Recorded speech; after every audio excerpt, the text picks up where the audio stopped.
Good morning and welcome to the second day here at Distributech. With me this morning I have Ken Budker, who is the Senior Partner Verticals with Bell Labs Consulting, Nokia. Ken, thank you so much for taking the time to join us. Thank you, Claire. Great to be here. Now, in your global position, you've had a chance to speak with a lot of utilities. What are they saying? What's coming?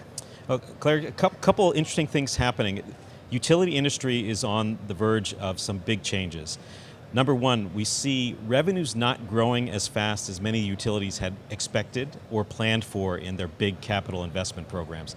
This is largely due to increased energy efficiency, also increased penetration of renewables, and particularly distributed renewables in the grid. Mm-hmm. This has caused utilities to begin to lose revenue in some cases and look for ways to dramatically reduce costs. So huge emphasis on cost efficiencies and driving costs out of the business. The other thing is on the revenue side, utilities are looking for new ways to earn revenue, either using their existing infrastructure, whether this is fiber or wireless networks that they're deploying, or to get into new business models with new energy services surrounded with these renewable energy resources. As a result, the networks that they use to manage, monitor, and control the grid are becoming ever more essential, both for driving operations expenses out of the network, being able to measure, monitor, and control, as well as ways to launch potential new revenue-bearing services, leasing out fiber to commercial cellular operators for backhaul services, looking for cities to partner with for offering new smart city services. It's causing utilities to think creatively about their assets and how to get the most use out of them.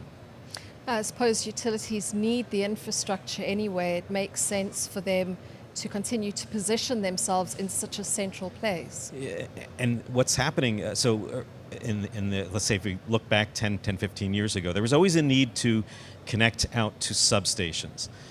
So utilities are building fiber infrastructure, microwave infrastructure, networks to control their heavy iron in the grid. With the move to renewables and also the move to more distribution automation to drive operations expenses out of the grid and improve reliability, they've now had to expand deeper and deeper from the substation closer and closer to the home and to the enterprise. And it's here where there's a lot of innovation happening globally. There's really many different technologies that you can use to connect these devices out in the field, and they all have their different economics. They all have their different pluses and minuses. We see a lot of utilities now beginning to use private LTE networks. This is the fourth generation wireless technology that are used globally by the commercial service provider community. Building private networks and private spectrum to connect these devices. You see also utilities rolling fiber deeper into the grid. And as a result, that also creates some opportunities for utilities because they're investing heavily in this infrastructure they need anyway to control the grid. And now they can use those infrastructures to provide new services. So for utilities that are wanting to explore this future, I mean, what do they need to do? What do they need to think about? So Bell Labs is the research and development organization behind Nokia. And the way we work is in a way we call future back. So envision what the future is going to be like 10 years from now. Actually, the technology changes that we expect to happen over this next 10-year period are pretty well set in stone at this point. Look at what the network of the future should look like, and then look at no-regret investments from today into that future that get you onto this path of hyper-automation for renewables, network infrastructure that can not only support control of the grid, but potential new business models in the future. This planning, this future back planning, we call creating a vision of the utility of the future. Mm-hmm. Putting those milestones in place that are no regret investments with business cases that help a utility justify that investment, but also keep open the path to these new business models and perhaps new changes in regulation that are still in the mix and being cooked in different places throughout the world. So that brings up an interesting question, and that is, what is legislation and regulation doing to either help or hinder this process? Good question.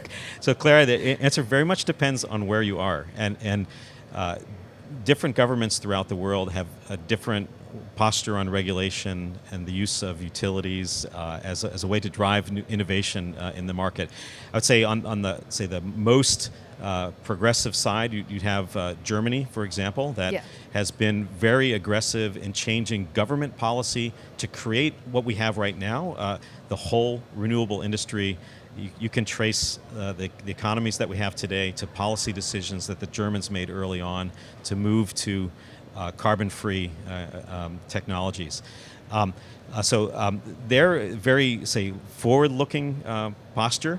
The U.S., where I'm from, let's say, tends to be very much more wait and see what happens, and then technology changes, the world changes, and then regulation catches up with what is the reality today.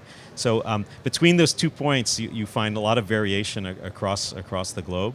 But the one thing that I find in common is a lot of these infrastructures now, as we look to the future, are getting more and more linked.